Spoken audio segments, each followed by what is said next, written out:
Good morning everyone. तो आज का जो हमारा टॉपिक है मॉडर्न हिस्ट्री का बहुत ही इंपॉर्टेंट टॉपिक है। इस पे मतलब बेतहाशा क्वेश्चन आया है पीसीएस में और यूपीएससी में। ठीक है, अभी टॉपिक क्या है? टॉपिक है मार्लेमेंटो रिफॉर्म। ठीक है, 1909 में ये रिफॉर्म आया था। हुआ क्या था? मार्ले मिंटो कौन थे? जो मार्ले थे वो वायसराय थे और Minto secretary of state cabinet minister थे। ठीक है, तो यहाँ पे लिखा है। तो मार्ले मिंटो इन दोनों का ग्रुप था। तो इन्होंने कुछ मिलकर रिफॉर्म किया। तो उस रिफॉर्म के बारे में बात करते हैं। ठीक है, अच्छा, रिफॉर्म से पहले क्या हुआ? अब हम 1909 जो ये आया था उससे पहले कुछ ना कुछ ऐसी चीजें हुई थी, तभी तो ये पार्लियामेंट्री रिफॉर्म आया। रिफॉर्म आने की रिक्वायरमेंट क्यों पड़ी थी? तो कुछ ना कुछ चीजें हुई होंगी। तो हुआ क्या था कि 1906 में कुछ ऐसे वैल्यू एडिशन हुआ था। वैल्यू एडिशन क्या हुआ था? ब्रिटेन में लिबरल पार्टी आई थी और लिबरल पार्टी के आने से ऐसा इंडिया ने सोचा था। इंडिया ने ऐसा सोचा कि भाई ये लोग हमको पॉलिटिकल फ्रीडम देंगे। ठीक है, ये इंडियन के माइंडसेट थी, इन्होंने सोचा। दूसरा क्या चीज हुआ था? दूसरा चीज 1906 में मुस्लिम लीग का फाउंडेशन हुआ था। ठीक है, मुस्लिम लीग फाउंड हुई थी। अच्छा, और मुस्लिम लीग फाउंड होते और उनकी दो डिमांड थी। पहली डिमांड क्या थी?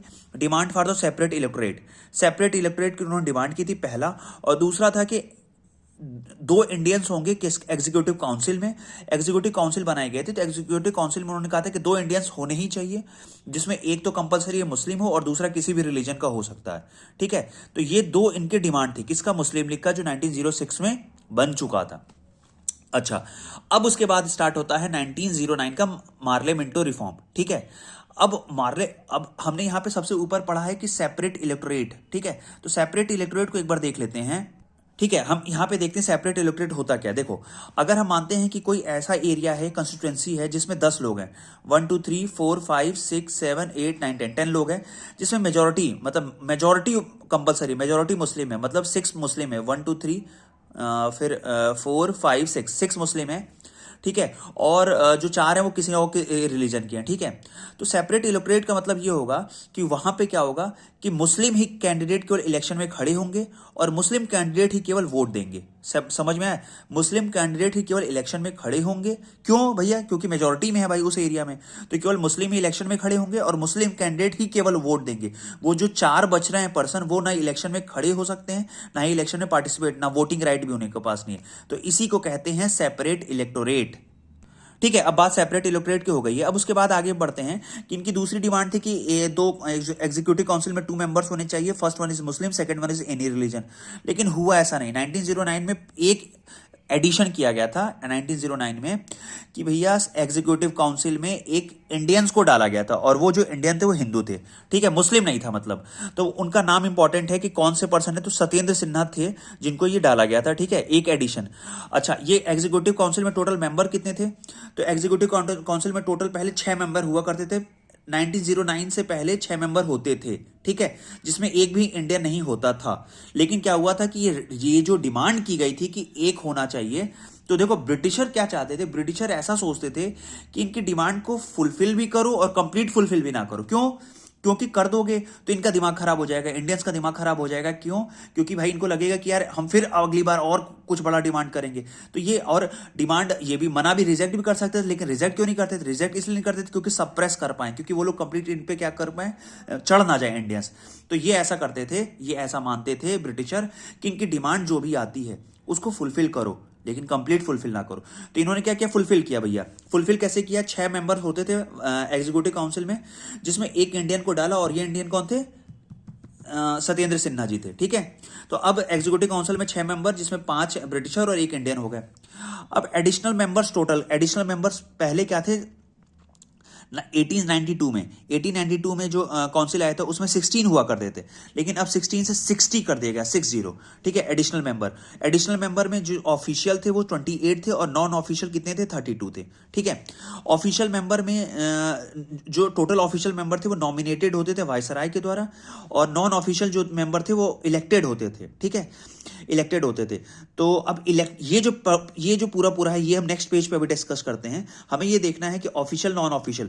क्वेश्चन कई बार आया है कि एडिशनल मेंबर में जो 60 थे, 60 का डिस्ट्रीब्यूशन कैसा था? ऑफिशियल 28 थे, नॉन ऑफिशियल 32 थे। Official completely nominated by viceroy, non official जो थे वो इलेक्टेड मेंबर होते थे, और नॉन ऑफिशियल का भी डिस्ट्रीब्यूशन होता था। एक और चीज यहां पे इंपॉर्टेंट था कि जो इंडियन थे सत्येंद्र सिन्हा, वो लॉ मिनिस्टर बने थे। ठीक है, हाँ, एक पॉइंट यहाँ छूट रहा था। देखो एडिशनल मेंबर में 60 टोटल थे, जिसमें ऑफिशियल कितने थे 28, नॉन ऑफिशियल थे 32। अच्छा, ऑफिशियल कंप्लीटली नॉमिनेटेड होते थे वायसराय के द्वारा, लेकिन नॉन ऑफिशियल में कुछ एक ऐसा सेक्शन था जो वायसराय के द्वारा भी नॉमिनेट होता था, जो वायसराय के द्वारा ही नॉमिनेट होता था। वो 5 मेंबर थे, ठीक है। वो 5 ऐसे मेंबर थे जो वायसराय के द्वारा नॉमिनेट होते थे, ठीक है। अब बचते क्या क्या हैं, 2, 12 और 13। 2, 12 और 13 ये ऐसे लोग थे जो बच रहे थे, जो इलेक्टेड होते थे। 2, 12 और 13 ये लोग इलेक्ट होते थे कंप्लीट। और 28 नॉमिनेट हो गए ऑफिशियल। ऑफिशियल मतलब क्या हुआ, ऑफिशियल मतलब कि जो ऑफिस पर्पस कर रहे हैं, जो जो कलेक्ट्रेट के पोस्ट पे हैं, जो हाई पोस्ट पे हैं, ठीक है, उनको ऑफिशियल कहा जाता था। जो वर्कर होते थे नॉन ऑफिशियल कहलाते थे। तो ऑफिशियल तो कंप्लीटली क्या होते थे, नॉमिनेट होते थे। नॉमिनेट क्यों करते थे, उनको इलेक्ट क्यों नहीं करते थे, क्योंकि उनका दिमाग ना खराब हो जाए, क्योंकि वो पढ़े लिखे लोग थे। तो ब्रिटिशर ये सोचते थे कि इनको क्या करें, अगर हम कंप्लीट इलेक्शन के थ्रू ले आएंगे तो ये एक तो वैसे पढ़े लिखे हैं, इनको और पावर मिल जाए कि यार हम तो इलेक्ट होकर आए हैं, लोगों ने हमें चुना है। तो इसलिए उनको नॉमिनेट करते थे, पढ़े लिखे लोगों को, ऑफिशियल को नॉमिनेट करते थे, ठीक है, क्योंकि वो लिमिट में रहे। और नॉन ऑफिशियल में कौन थे, नॉन ऑफिशियल में जो 5 मेंबर थे उनको भी क्या करते थे, 32 में से 5 इनको नॉमिनेट किया जाता था। अब हमारे पास बचता है 2, 12 और 13। इनके बारे में हम देखते हैं कि ये कौन कौन से मेंबर होते थे। हाँ, नॉन ऑफिशियल के बारे में बात कर रहे थे। नॉन ऑफिशियल में हमने सबसे पहले पढ़ा था 2, 12, ठीक है, 2, 12 और 13। तो 2 जो मेंबर होते थे वो पहले क्या होता था, ये 1892 में एक काउंसिल आया था, उसमें क्या थी, ये जो 2 के प्लेस पे 1 था, ठीक है। लेकिन जब 1909 में इसको बढ़ा के 2 कर दिया गया। 2 कहाँ कहाँ से, एक बॉम्बे से, पहले कलकत्ता से होते थे, अब कलकत्ता के अलावा बॉम्बे से भी एक इलेक्ट कर दिया जाएगा, elected by the chamber of commerce. ये चैम्बर ऑफ कॉमर्स के 2 मेंबर हो गए थे, पहले बिफोर 1 था, अब 2 हो गया, ठीक है। फिर क्या हुआ, नॉन ऑफिशियल में ये जो मेंबर थे इलेक्टेड, जो पहले 4 हुआ करते थे, अब 12 होकर दिए गए। 12 कहाँ से, elected by the provincial assembly of Bengal, Bombay, Madras और नॉर्थ वेस्ट फ्रंटियर प्रोविंस, यहां से, ठीक है, यहां से 12 मेंबर आ गए। अच्छा, अब उसके बाद होते हैं स्पेशल इलेक्टोरेट से 13 लोग थे। स्पेशल इलेक्टोरेट मतलब वो ऐसे लोग जो मतलब किसी एजुकेशन फील्ड में, किसी भी फील्ड में बहुत ज्यादा क्या नामी थे। जैसे 5 मुस्लिम्स हो गए, 13 में से 5 मुस्लिम्स हो गए, 6 जमींदार हो गए और 2 बिजनेसमैन हो गए। तो देखो यहाँ पे एक चीज बहुत इंपॉर्टेंट है। जैसे मुस्लिम लीग ने 1906 में डिमांड की थी कि हमें सेपरेट इलेक्टोरेट मिले, तो देखो उनको सेपरेट इलेक्टोरेट तो नहीं मिला, लेकिन मुस्लिम का पार्टिसिपेशन मिल गया। सेपरेट इलेक्टोरेट नहीं मिला, लेकिन उन्होंने 2 डिमांड रखी थी। पहला सेपरेट इलेक्टोरेट, और दूसरा क्या था कि 2 पर्सन होने चाहिए जिसमें एक मुस्लिम होना चाहिए। सेपरेट इलेक्टोरेट तो डायरेक्टली कैंसिल कर दिया गया था, लेकिन जो 2 में से ये कहा गया था कि 2 में से एटलीस्ट एक मुस्लिम होगा, तो यहां तो 5 कर दिया गया। तो ये इसलिए मुस्लिम बड़े खुश हो गए, मुस्लिम लीग खुश हो गई थी, ठीक है। 5 मुस्लिम, 6 जमींदार और 2 बिजनेसमैन। अच्छा, अब देखो क्या बात हो गई थी कि टोटल, अब देखो इलेक्टेड मेंबर, नॉमिनेटेड मेंबर। तो हमने कहा था इलेक्टेड मेंबर कितने हैं, नॉमिनेटेड मेंबर कितने हैं। नॉमिनेटेड मेंबर में हमने कहा था, अगर हम पिछले पेज पे जाएंगे, इस पेज पे देखो हमने कहा था कि जो नॉमिनेटेड मेंबर कितने, 28 + 5, क्योंकि ये भी नॉमिनेटेड, 28 + 5 33। और उसके बाद 60 से आप 33 को सब्ट्रैक्ट कर दो, 63 से 33, 60 से 33 को सब्ट्रैक्ट करो, 27। तो इलेक्टेड मेंबर 27, नॉमिनेटेड 33, ठीक है। ऑफिशियल कितने थे, ऑफिशियल थे 34, नॉन ऑफिशियल थे 32, ठीक है। ऑफिशियल मेंबर 34, नॉन ऑफिशियल 32, ठीक है, ये हो गया। अच्छा, अब क्या, ये अब लगभग ये खत्म होने पे है टॉपिक। इस टॉपिक में, ठीक है, क्या कर दिया गया कि हाँ, इसमें ब्रिटिशर ने क्या किया था, देखो कुछ चीज उन्होंने बाउंड कर दी थी। पहला, discussion related to finance were not allowed, मतलब पैसे से रिलेटेड चीजें हम कहाँ खर्च कर रहे हैं, कहाँ रख रहे हैं, इसको अलाउड नहीं किया था कि आप क्वेश्चन पूछ सकते हो, ठीक है।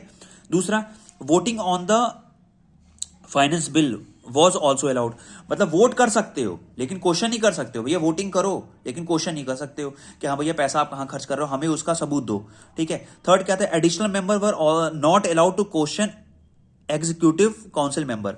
जो एडिशनल मेंबर थे जिनको 16 से 60 कर दिया गया था, उनको क्वेश्चन पूछने का कोई भी क्या, उनको अलाउ नहीं किया गया था कि आप क्वेश्चन नहीं पूछ सकते हो। और last, supplementary question were also allowed. Supplementary question मतलब आपके दिमाग में कोई एडिशनल क्वेश्चन है तो पूछ सकते हो, तो ये सब किया गया था, ठीक है।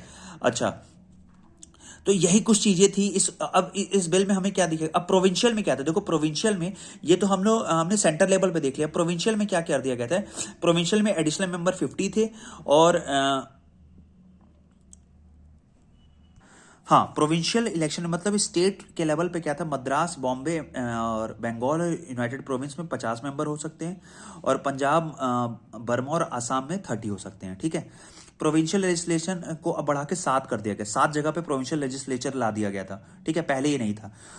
और इसको एक्सेप्ट किसने किया था, कांग्रेस ने डायरेक्टली रिजेक्ट कर दिया था, और दूसरा मुस्लिम लीग ने इसको एक्सेप्ट कर लिया था, ठीक है। तो ये इंपॉर्टेंट रहा मार्ले मिंटो रिफॉर्म 1909 के बारे में। Please like share subscribe.